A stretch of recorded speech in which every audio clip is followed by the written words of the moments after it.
Is it on? Yeah. Hello, everyone. My name is Kevin.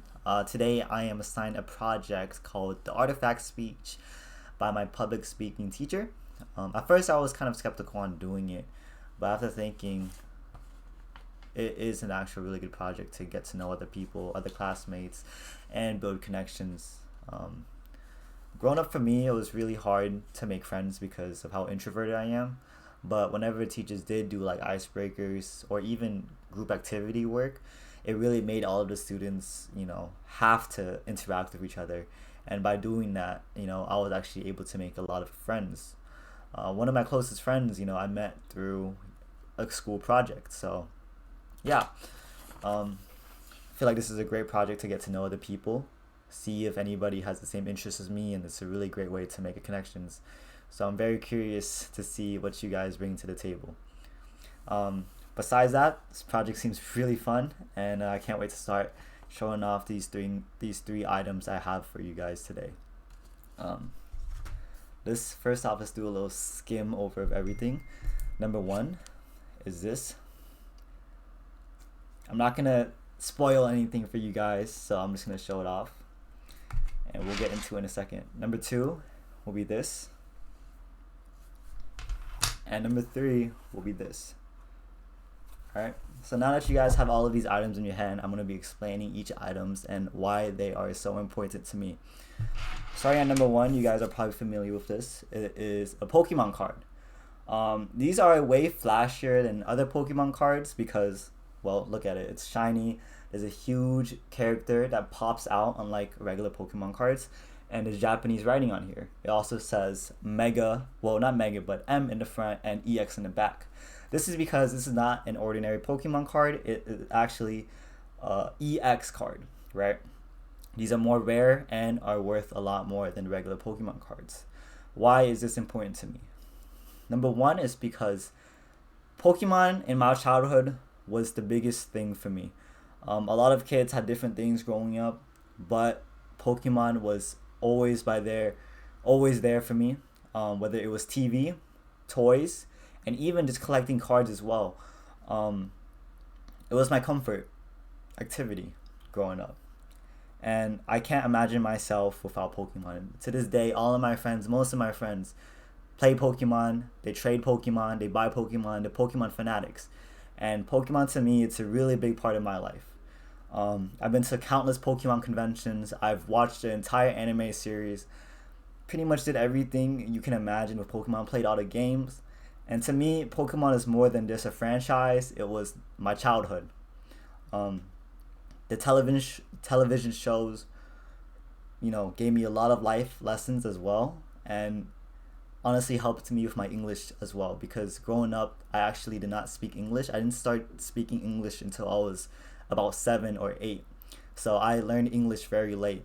So to be able to turn on the TV and watch an anime and have them speak English to me, kind of in a way, definitely helped a lot. So yes, this is number one. One second, guys.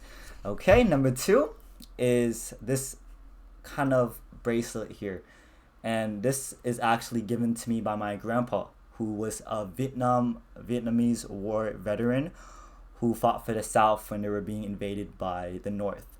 He was actually a sergeant, and he told me many stories about his days as a sergeant where he had to kill people, he was tortured, he went through a lot of these things during the war that us generation, Gen Z, can never even feel or think about. And I think millennials don't even have that perspective of how harsh war is and how harsh it was back in the old days. And he gave me a lot of lessons and advice about his days as a sergeant. And it really gave me perspective of to be grateful for what I have, who I am, and my opportunity I have right now. Because back then, a lot of people take it for granted every day.